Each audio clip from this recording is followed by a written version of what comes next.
First, we begin tonight with the big guy, Joe Biden, because that's how Joe was identified by his son's business partners in communications found on the Hunter Biden laptop from hell. In fact, Hunter's partners mentioned a plan to set aside 10% for the big guy. Now, these emails referenced by the Wall Street Journal and the New York Post and the Washington Post and New York Magazine and almost every other outlet in the country in America reveal a highly unethical get-rich-quick scheme where the Biden family collected millions of dollars from sketchy foreign nationals all over the world using Hunter, who had pretty much zero experience, to lead the way. Now, keep in mind, shady foreign nationals, they weren't saying paying millions of dollars for Hunter's business expertise. He was well known to be unstable, also a drug user, an addict, and had a lot of serious problems.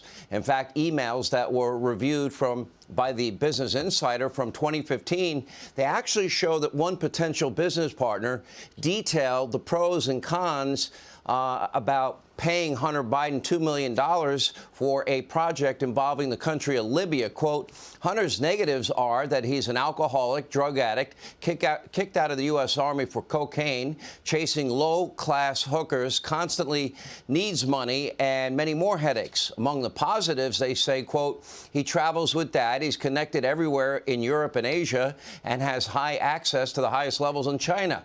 In my view, Hunter wasn't selling experience. He didn't have expertise.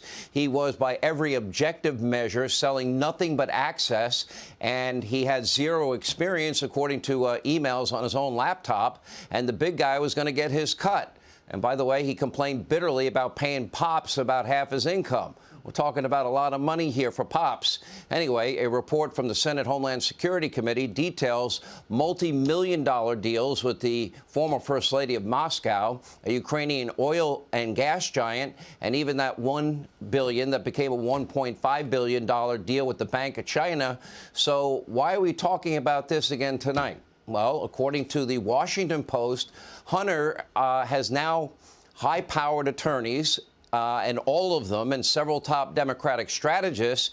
They have created apparently the equivalent of a political war room, and they will be involved, so it says, to smear and slander and besmirch and maybe even sue anyone that dares shine a light on any of these shady activities. Now, that includes members of the new House Republican majority, like Congressman Comer and Congressman Jim Jordan, who will join us in a minute. It also includes those who observed the Biden family's malfeasance, like former business partner Tony Bobulinski, or the owner of the computer repair shop, that's John Paul Mac Isaac, where Hunter abandoned the laptop. And as Jonathan Turley pointed out, this is a move to intimidate witnesses. Now, meanwhile, members of the media who dare to cover the story, well, they may also be targeted by the Biden camp, and supposedly, according to the article, possibly they will be the subject of lawsuits. Let me be clear.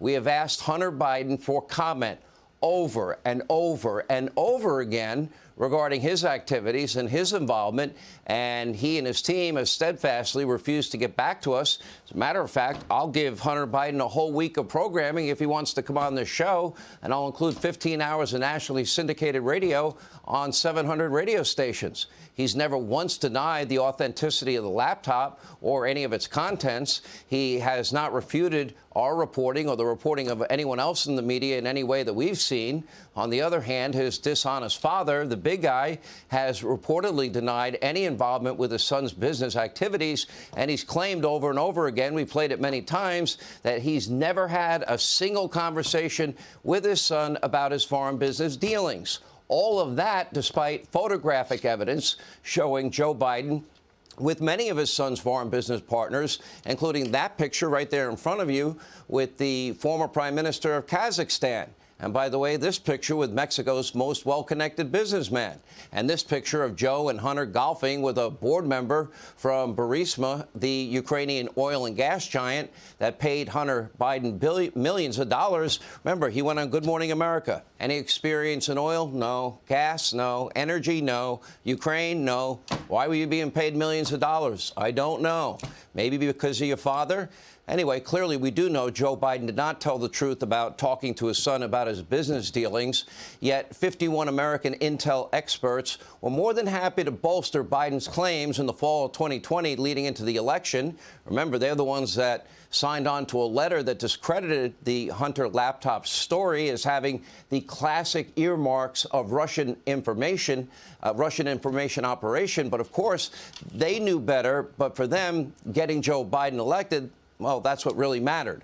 Now, Republican leader Kevin McCarthy, he's promising to issue subpoenas to all 51 intel experts to find out exactly what role they played in censoring this scandal, along with big tech, as we've been discussing, just weeks before the 2020 election. Other top Republicans are prepared to issue criminal referrals in the Hunter Biden probe if warranted. But that did not stop Hunter from walking up to Kevin McCarthy and his mom at a state dinner earlier this month and say hello. That was nice of him.